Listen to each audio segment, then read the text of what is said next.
Welcome to the Under the Capes podcast. I'm Tim, and I'm on a mission to build my own geek brand.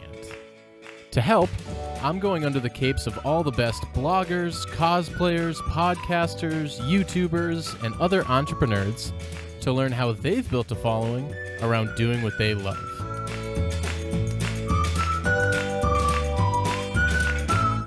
How's it going, Entreprenerds? Welcome to episode 34 of the Under the Capes podcast. I've got a really great guest for you this week. It's BJ Mendelson, the author of Social Media is Bullshit and Privacy and How We Get It Back. And BJ has been around the marketing industry for close to 2 decades now, and he has had success as a marketing consultant and as a keynote speaker and as an author with several of these books where he talks about a lot of the bad advice that most social media gurus offer. And in his new book, Privacy, which came out in December, he talks about how through social media and the Internet of Things and the cloud, we're giving up a lot of our personal information and how you can protect it. But that's not what makes him an entrepreneur, and that's not what brought him on this show. What we talked about today is his new project, Vengeance Nevada, which is a new comic book that is now available on Comixology. And this was a really great talk because he took his long career in the marketing industry, and he used a lot of the lessons he's learned about what works and what doesn't work to promoting this new book that he's launched. And we go into a lot of that stuff. We talk about how even though he has a large following, he's really focused on this specific niche, that the comic book industry, to gather some virality around the launch of his new project. We talk about why he chose a slower publishing schedule than a lot of mainstream comics and some independent comics, and a lot of really great advice for independent comic creators, and also just for anyone trying to grow an audience, whether it's for your book or your podcast or your YouTube channel. He goes into a lot of really, really great information. Yeah, I got a lot out of this talk, and I think you guys are too, so let's dive right in.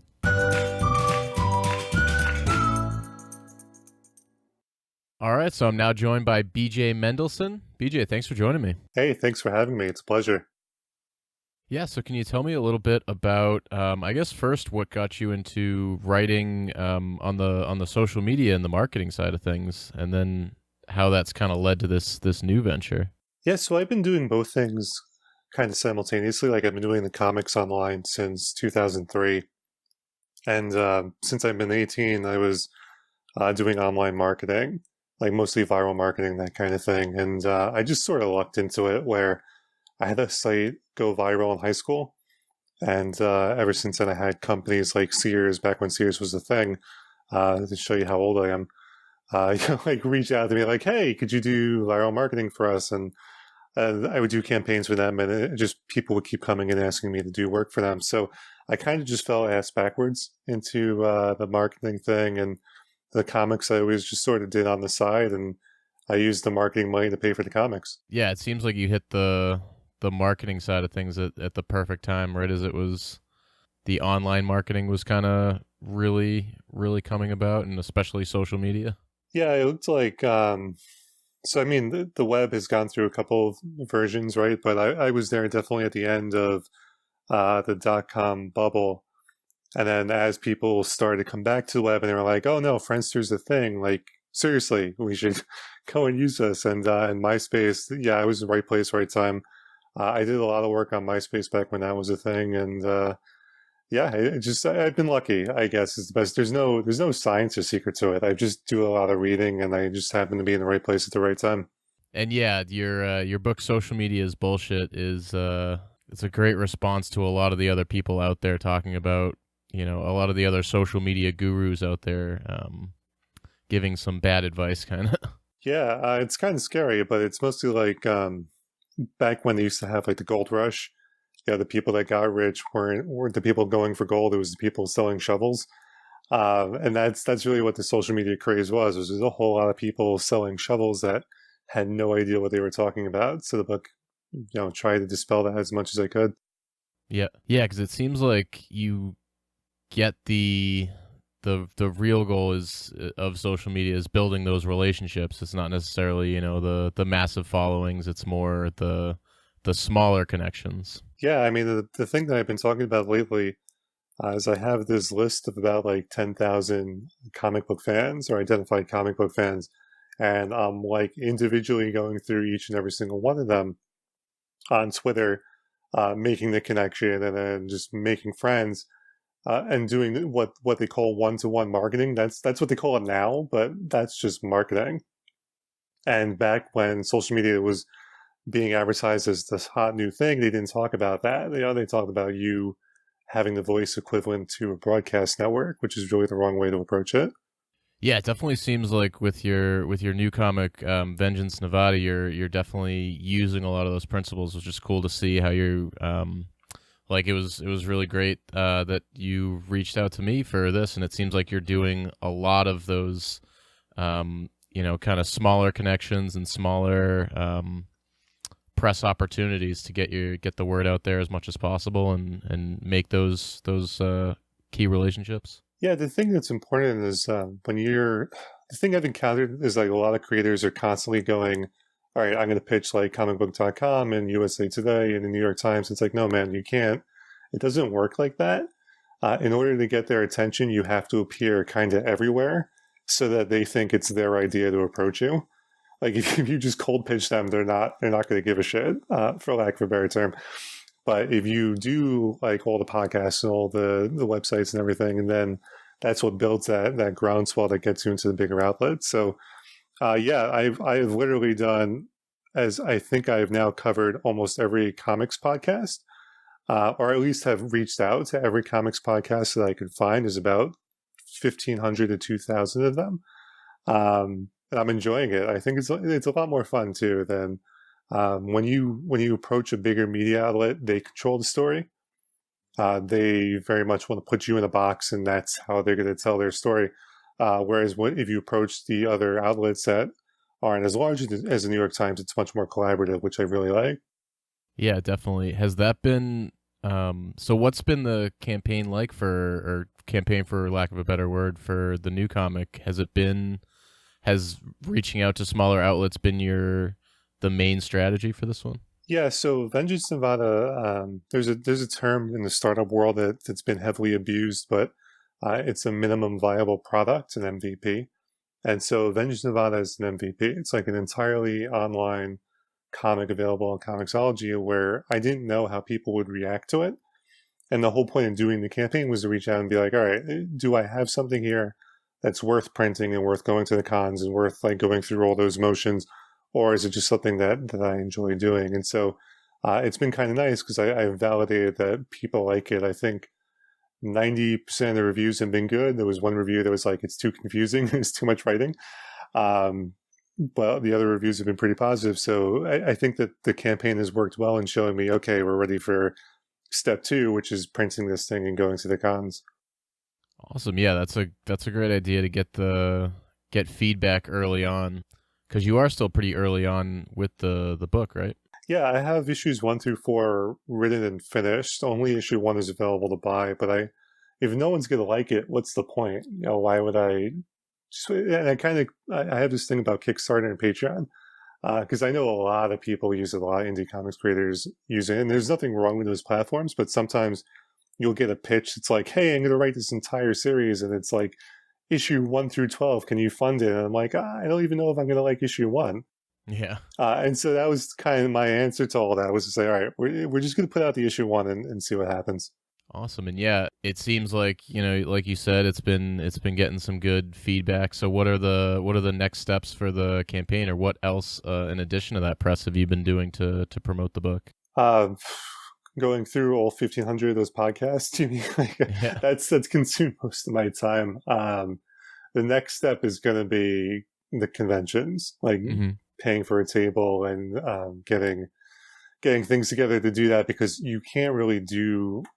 So the way the press works is you can only do so much on your own. Mm-hmm. You need people to advocate for you, and the only way to do that is to go offline and meet the fans where they are.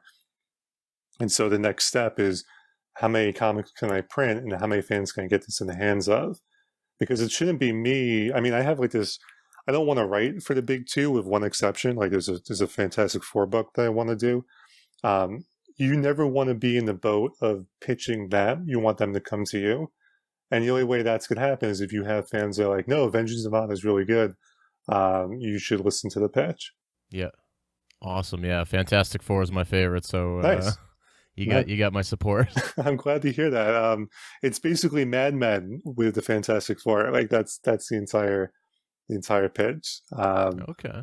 Yeah. So I've already done some preliminary drawings for it. And anyway, like, but my point is that a lot of people will bother like Tom Breeport on Twitter, right? And they'll be like, hey, let me write Marvel 2-in-1. And that's just not how you do it. So this whole thing is designed to get me to the point where I can write that little mini series for Marvel.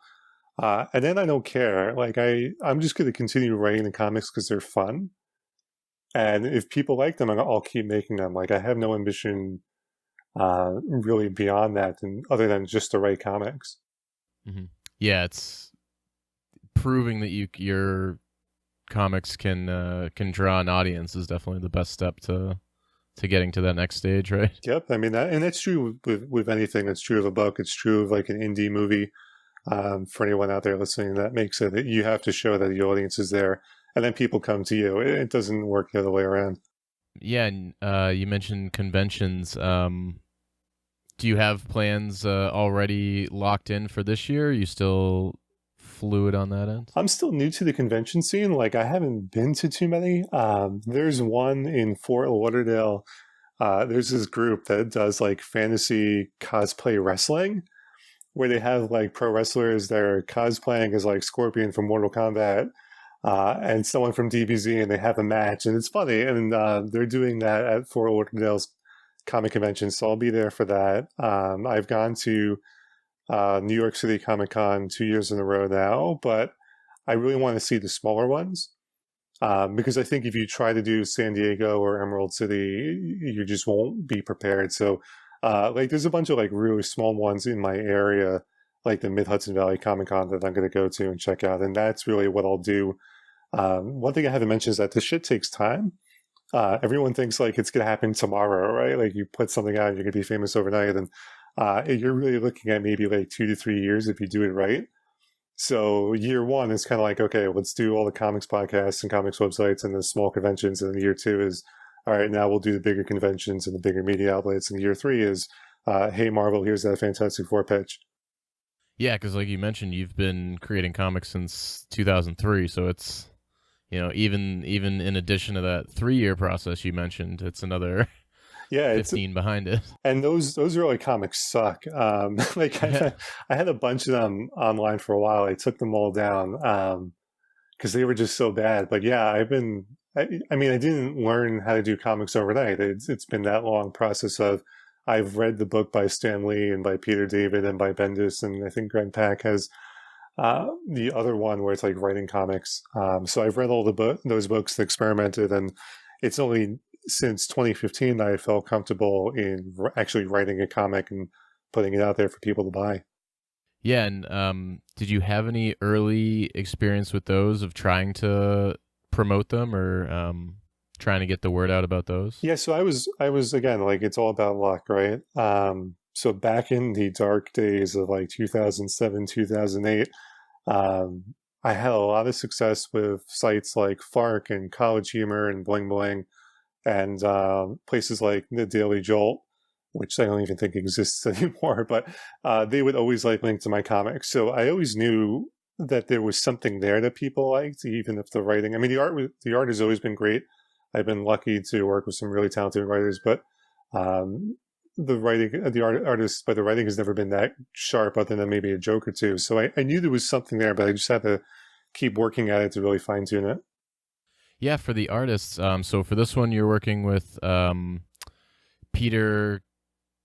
I'm gonna butcher his name. Kozloplarski. Chaparsky. I actually, I'm now a few podcast interviews in, right? And so everyone has had a different pronunciation. So I emailed him. I was like, we've never actually talked. He's in Poland, so we've always emailed. I was like, how do I say your last name? And so he sent me a voice recording. So I can say with certainty it's Chaparsky. So yeah, Peter Chaparsky is the artist for Vengeance Nevada and Jobbers and a couple other free comics that I have floating around. Yeah, so how did you make that connection and start that collaboration? DeviantArt. I'm a big fan of this superheroine in peril genre. I talk about it in my books. Like I'm constantly joking about it. In like The End of Privacy, there's a whole string of jokes about it. So I don't mind telling people that. And so I really liked Peter's art. And I was like, hey, can you do like this drawing and blah, blah, blah. And I was like, no, this is too good. Your stuff is too good for like cheesecake pictures. Like you really should do comics. And so that's really where the relationship started, was like, you are a star and I just need to find you the right thing. Let me write you something real and let's go from there. So that's how the relationship started. We've been working together since 2015 and he enjoys Vengeance Nevada. I think it's the only English language comic that he does. But so far, universally, everyone has loved his work. So I'm really happy to get his stuff out there. And yeah, the other thing that I think is great with the campaign that you're doing now for the Vengeance Nevada is you already have this platform that you've built up over a long time, or you have all these relationships that you've built up over a long time, but you're still making it even more targeted to this specific comic and this new project. Yeah, it's every project is like starting from scratch. So even though I've been on TV, I've been on like every major North American media outlet. I have most of them listed on my website on the press page, like for people that want to go check it out. But despite that, like when the new privacy book came out, which it came out in December, and when Vengeance Nevada came out, you start from zero. So that's my approach to everything. Whereas like, all right, there are 10,000 identified comic fans on Twitter.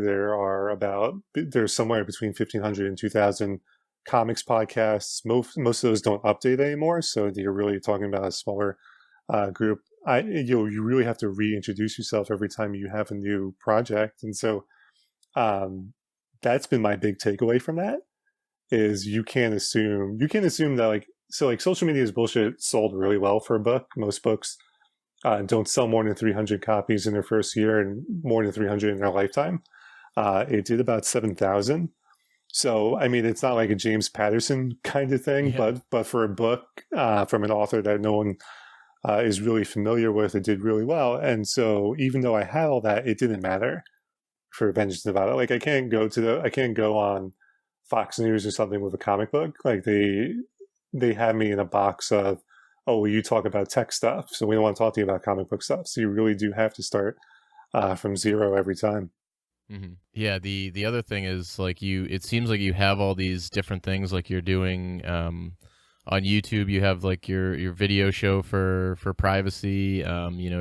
You're very active on a lot of different channels and a lot of different mediums, and it seems like just throwing stuff out there. Like it seems like you're just throwing a lot of stuff out there, but it all is very specifically targeted to each of the right. projects that you're promoting. Yeah, so like with my Twitter account right now, I'm changing it over entirely to focus on comics. So like that's the plan with that, where everything is very focused on that audience. I do like to just throw shit at the wall all the time. Yeah, I encourage that. Like I have a link on my website where I have like 4 or 5 free comics that are all one shots, including the preview for Vengeance Nevada from 2015. And I'm constantly doing that, where I'm like, all right, well, let's try this and see how people react to it. Because I think that's important to the creative process. I think a lot of people create stuff in a vacuum and they assume that their stuff is the best stuff without necessarily testing out their ideas. And a good example of that is like, so of those like 4 comics, I thought for sure the autobiographical one would do really well. especially with people who knew my work from social media's bullshit or saw me on TV. But the comic that people have responded to the most is actually the wrestling comic. Hmm. And I would have never in a million years, that one I just did for fun. I would have never imagined that would be the comic that people really gravitated towards. So had I not just thrown it out there, I would have never known. And now, I mean, that's going to be a backup feature in Vengeance Nevada. Like the future issues are going to have the Jobbers comic running in it. Yeah. Oh, nice. So a little cross promotion there. Yeah, and they're saying is, like everyone does a shared universe these days.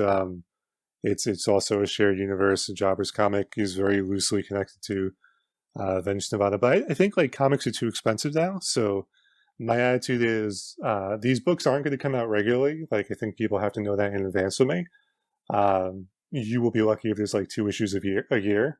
Yeah. Just because of my other work, I'm going to shoot for 4, but it's probably going to be 2.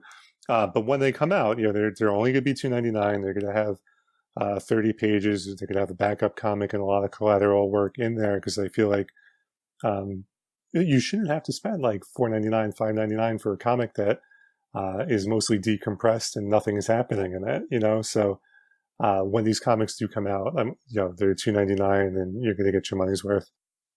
Yeah, when you're shipping every month, it's a shorter book, and right. It doesn't end up being as much story as you can get when you're doing it. Yeah, I mean, 4 times. I'm old school in the sense that my experience with comics was a convenience store that was down the road from my parents' house. So you didn't see stuff every month. You got it whenever the convenience store got it. So like I would pick up Guardians of the Galaxy issue 1 from Jim Valentino, and then it would be like 3 months before issue 2 like somehow popped up. So that was my comics experience. So I'm probably what I shouldn't be following. I should be putting out stuff every month, but realistically, I'm approaching it more as every time something comes out, it's an event, and there's all sorts of good stuff in it. Yeah, that's one of the things that I usually used to gravitate for comics is I'd get like more the collected editions of the graphic novel because I like just a longer read every now and again. But I've more and more gotten into other comics because of stuff like Marvel Unlimited or Comixology that lets you bounce around a little bit more and try things at like a lower price point and a little bit. It's a lot easier to try out new stuff. Yeah, those services have been. I've used Marvel Unlimited a little bit.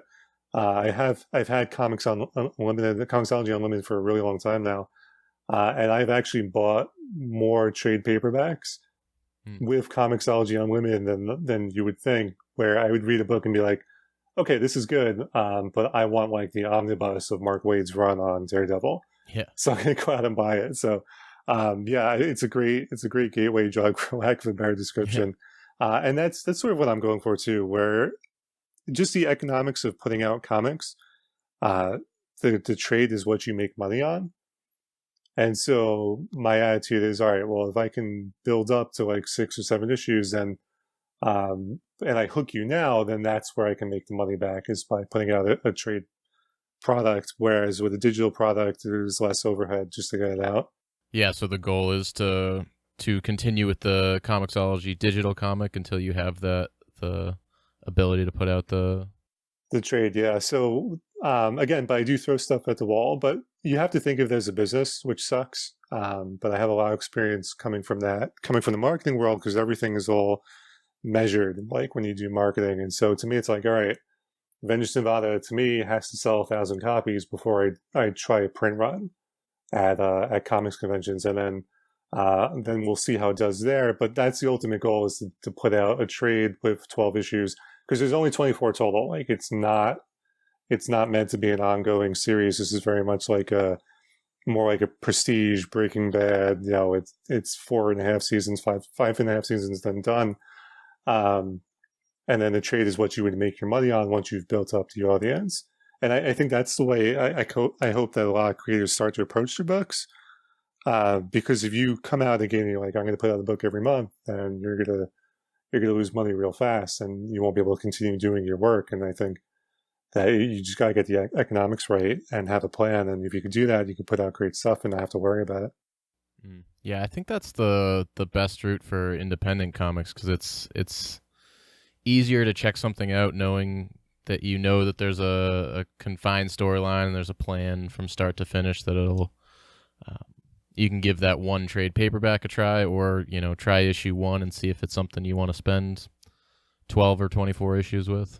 Yeah, I mean, so I've saw that with I mean, it's not an original idea to me. I saw it with Bitch Planet, where it came out near monthly for a while, and then it stopped because they wanted to bank more issues. And I really liked that the creative team was able to go, you know what, hang on, we know you like it, but we're gonna put some more work into it and release it as we're able to release it when we're happy with it. And you wouldn't be able to do that with a Marvel or DC. So yeah, definitely for indie comics, that's being able to have that control is great, but also being able to say it's a mini series or a maxi series. If you're more than 12 issues, I think it's fair to call it a maxi. That there's a plan, and you don't have to worry about Spawn, where Spawn has just been running forever, and having to read every issue. I haven't read a Spawn comic in about 15 years, and so yeah, there's definitely a set plan with this book where I can end it at multiple points, but it's definitely ending at or around 24. Mm-hmm. Awesome. And yeah, as an independent, what was the process of working with Comixology? How do I say it without abuse? I mean, so I don't want to like bash them. It's okay. So the experience I've had with any product when you self-release it is that you don't have control over the release window. So Comixology was great with the customer support for Comixology for creators is wonderful. They do get right back to you about stuff, which I thought was really helpful. Like I wound up having to pay someone to format the comic properly just to get into the store to do the guided view thing. And so they were really helpful with that. The thing that sucked though is that like once the book was in, you don't know when it's coming out. Like it sat for over a month. And then I got an email saying, hey, your book is coming out next week. And I was sitting there like, fuck, that's not how this works. Like when you launch a product, you know what the release date is. And you're supposed to ramp up to it. Like all the interviews that I'm doing now, I should have been doing in the lead up to the book. But since I had no idea when the book was coming out, I wound up having to scramble a bit, especially because it came out the week of Thanksgiving. So I was like, all right, there's no way you're going to get any press for this book until like January. So you might as well just chill for a while. So that's the only downside is, I hope, I don't know if this is the case, but I would hope with like a Dark Horse or a Boom, you would know when your book is coming out as opposed to Comixology where it's sort of a guessing game. Yeah. Do you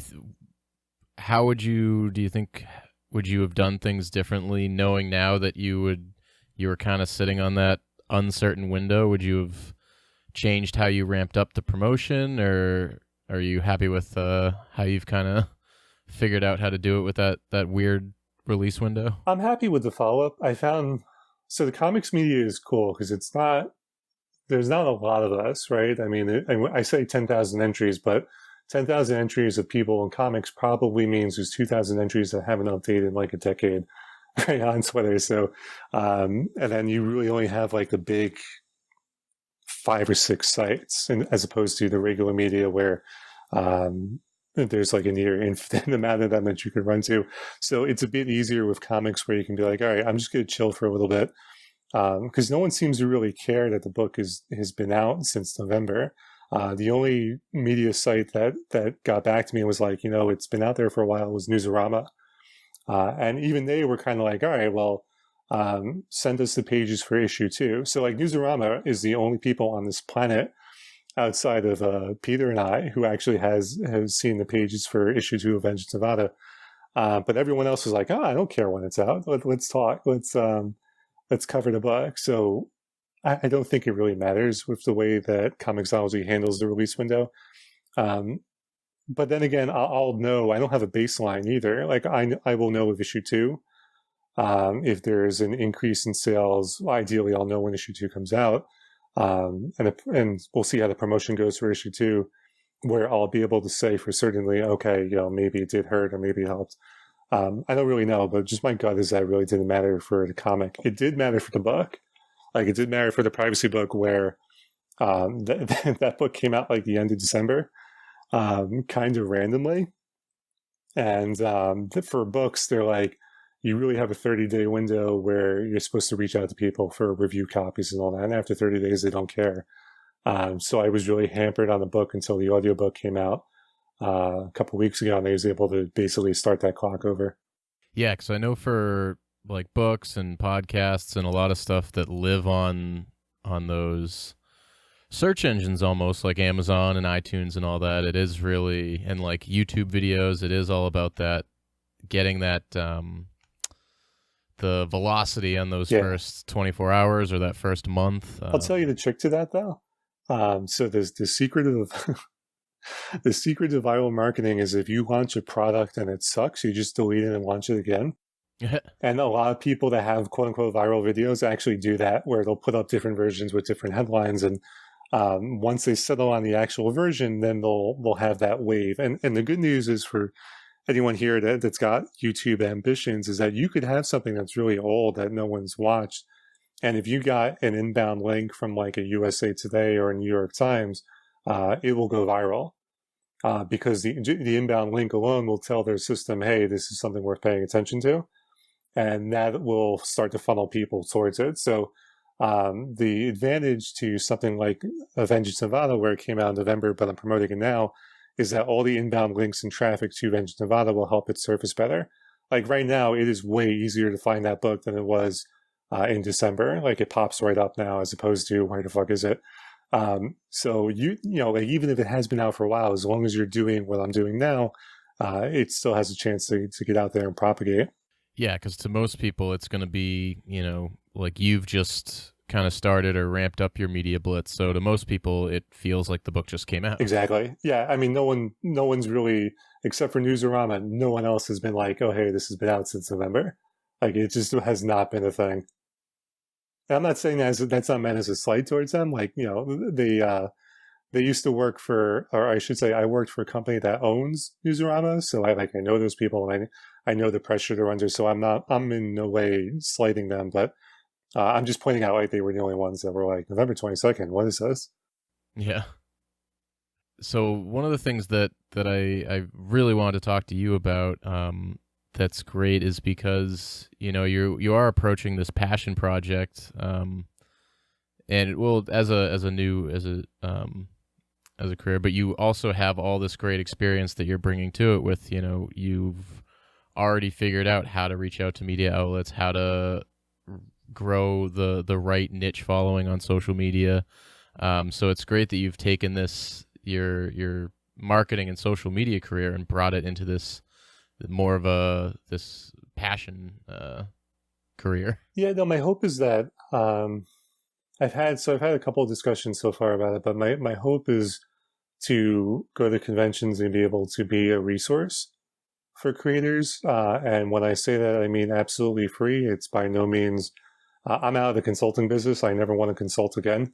I did it since I was 18, and I'm going to be 35 next month. So, but my hope is that, Vengeance Nevada does well enough where I could go to conventions and be like, hey, you have a book, let's talk.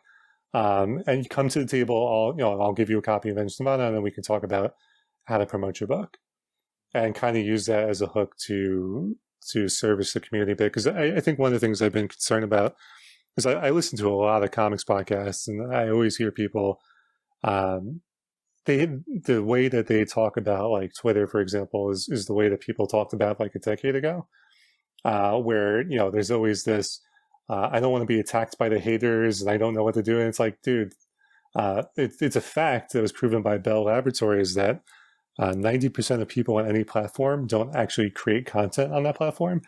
And then another 9% of them maybe create content. So you're really only talking about this vocal 1% that may or may not be even buying your book.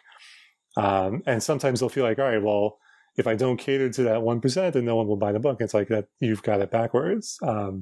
That's not to say that 1% is right or wrong, because there's a lot of good that comes from that 1%. But we just have that tail is wagging the dog instead of the dog wagging the tail thing that a lot of industries had going on with comics. And I kind of want to correct that if I can.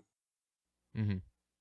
Awesome. Yeah, that was kind of so my day job, if you will, is also on the marketing side. Oh, cool. And most of people in marketing in social media are just broadcasting out, Yep. and it makes you a little wary of whether it's actually working, like you talk about in social media is bullshit. But then when you get into communities like comic book lovers or like Comic Cons, you do see that people, like normal people, are actually using these networks to build relationships and communicate. Yeah, it depends. I mean, it's all so the point of social media is bullshit. What it really came down to was all marketing is subjective.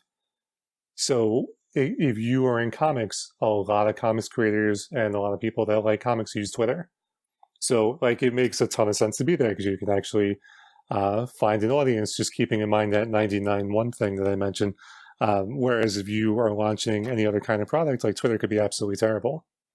And yet someone has probably cut you a check for hundreds of thousands of dollars to have a Twitter account to constantly be broadcasting stuff which no one ever sees. Yeah. And I mean, it's all a game, honestly. Like the marketing and advertising industry is really like this big shell game. Everyone kind of knows it's bullshit, but everyone is making money.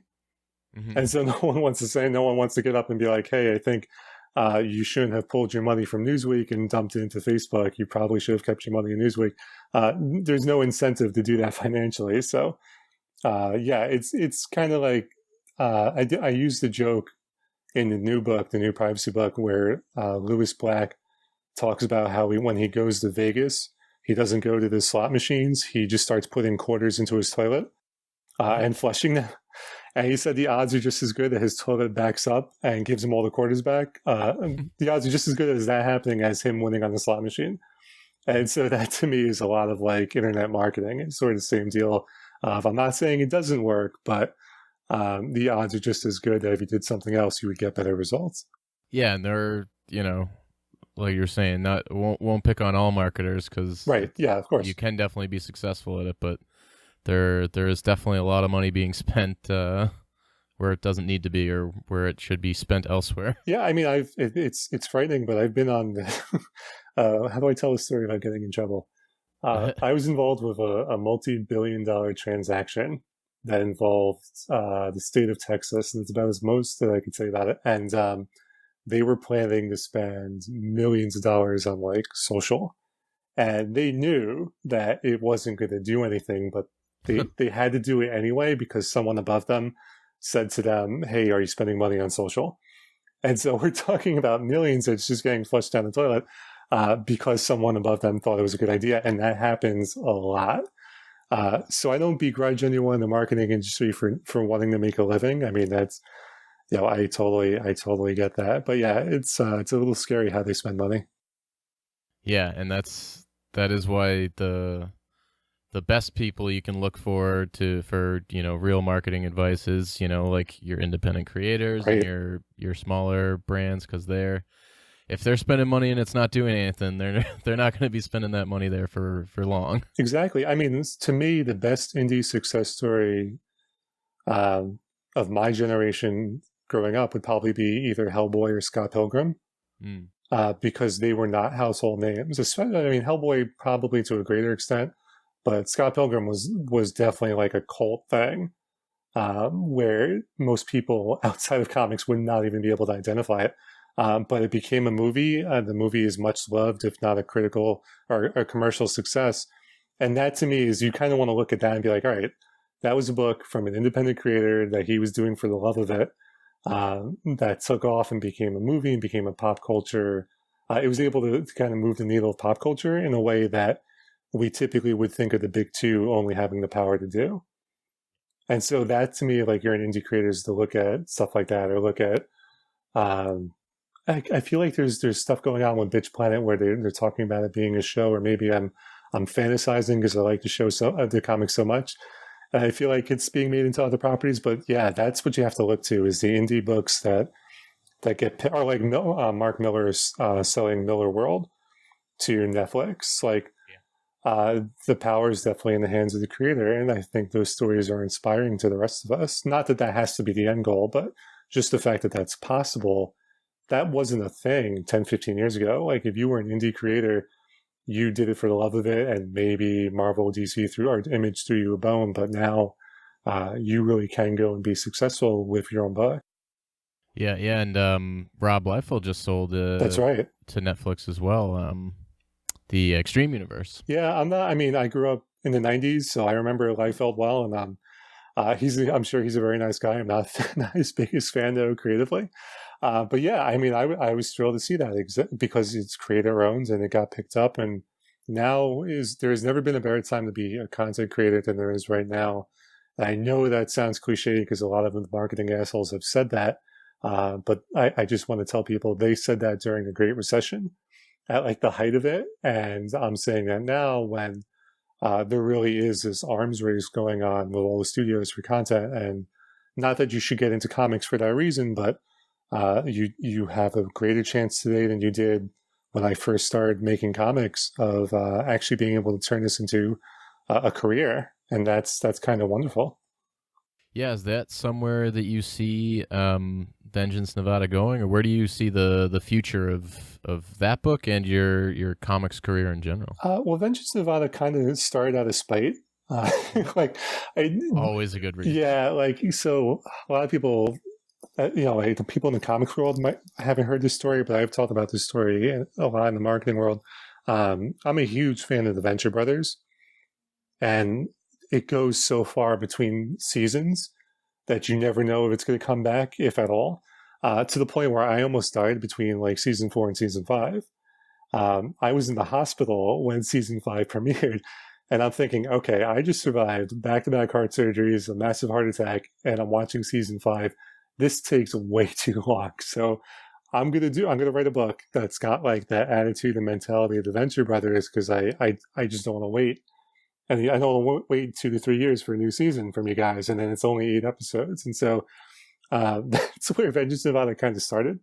So it's not at all designed to be something that I make a career out of. I think the other comics, and again, everything is on my site. Like my phone number is on my site. My comics are on my site. If you click on books and comics, I do think that it's possible that could be a career path for me. With the other comics, but Vengeance Nevada, because it came from a bad place, I don't want to make it a career. I'm just doing it. I want to tell that story and then move on. Like that's the thing with all those books is even with the Fantastic Four pitch that I want to do, it's only 4 issues.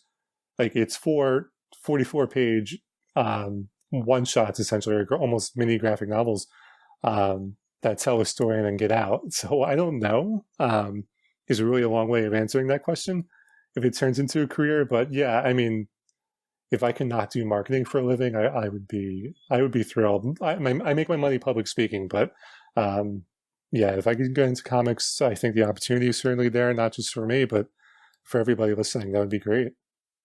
Yeah, if someone stops by your booth at a convention or reaches out to you, an independent creator for comic advice, what's the one thing that you would say to them? Simplify. Simplify. Like the pitch for Vengeance Nevada, I gave you the pitch for Fantastic Four. It's Mad Matt meets Fantastic Four. Like exactly, what that's going to look and sound like. And with Vengeance Nevada, it was, what if we made Ghost Rider interesting? Like that was the original sentence that I wrote down for it. So that I don't see that with a lot of books, because there's a lot of books that are like, hey, we're a sci-fi, but we're also a horror thing, and then or they're like, that's true with the comics podcasts too, where they're just all over the fucking place. And it's like, no, tell me exactly what this is, so that and make it so simple that I can communicate it to the person sitting next to me that has no idea about the comic, so that they'll be interested. So the Hollywood shorthand is cheating. Like, it's an interesting Ghost Rider, or it's Mad Men meets Fantastic Four. Like that's a cheat. But that's a simple trick that anyone could employ. It's X meets Y. It's lazy. The TV industry people hate it when you do that. But I think that if you can do that for your podcast or your comic, you're already 10 steps ahead of everyone else.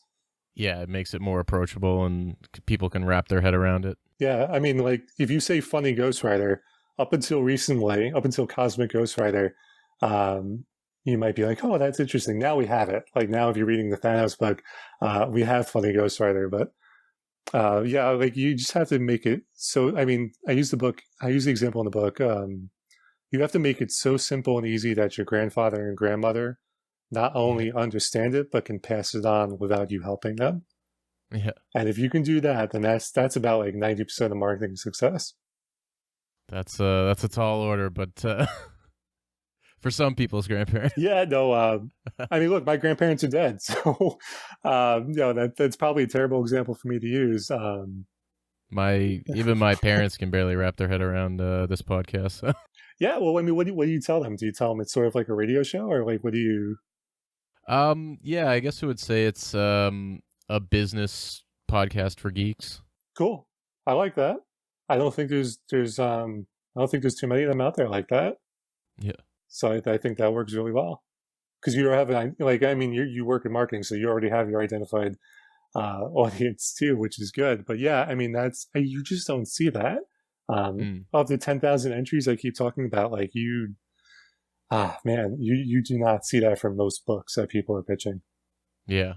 And yeah, I love the if Ghost Rider was interesting because I loved the first issue of Vengeance Nevada, by the way. It was I once you said Ghost Rider but interesting, that clicked immediately for some of the stuff that I won't spoil, but I definitely want to tell people more about it, but you could definitely do a better job of giving that pitch of what Vengeance Nevada is about. Yeah, so the best way I could pitch it, besides funny Ghost Rider, interesting Ghost Rider, it's basically a villain's story, the same way that Breaking Bad was the villain's origin story. We're watching someone who now suddenly has everything they've ever wanted. And, I've always been fascinated by that in real life. Like, what if you suddenly got everything you ever wanted? And what would you do? Like, would you be a good person? Would you be a superhero? Or would you right some wrongs in your life? Even if you have the best reasons, you might go about doing it in the wrong way.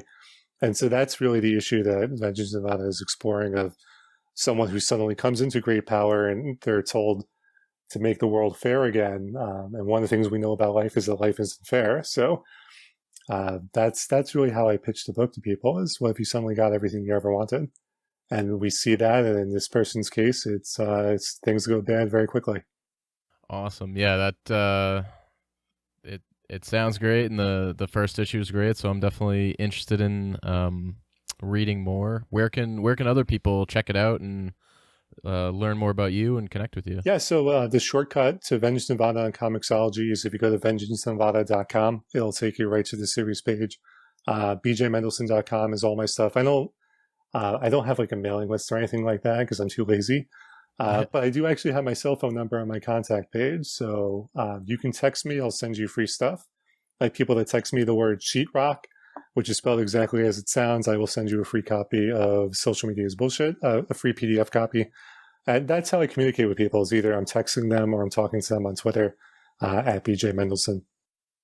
Yeah, BJ, this was really great talking to you and hearing more about the book. Thanks so much for coming on. Thanks for having me. I really appreciate it. I know I talked about like reaching out to all these podcasts, but I do very much appreciate each and every single one of them, both for the opportunity, but also because it helps grow the comics community. And the more we can do to do that and support the industry, I think is great. So I really appreciate what you do. There you have it, guys. My talk with BJ Mendelson, the author of Vengeance Nevada. And one of the things that I really liked that BJ talked about was his goal of building his audience. And, it's contrary to a lot of the goals of people, a lot of social media gurus and people trying to generate interest in something. Is he understands the importance of reaching out to the right people and forming relationships with the right people. So if you go on Instagram or on Twitter, he already has 700,000 followers. But when it comes to the comic book industry, he's still he hasn't penetrated it as much as the marketing industry. So he really started from square one here and went after smaller press and focused on making a lot of those relationships to to spread the word about his new project, Vengeance Nevada, in the right way. And he really understands that it is a process, that he outlined kind of a 3-year process of, starting with the smaller press outlets, then moving to larger ones and sort of building your credibility over time. And that's something that through his experience, he knows that it's a process and it takes time, and he is doing it right. The other thing he's doing right is Vengeance Nevada. I got a chance to read the first issue over the weekend that BJ sent me, and it's really cool. It's got a great unique style. He's building a really cool world and mythology within it that I think is going to be really fun.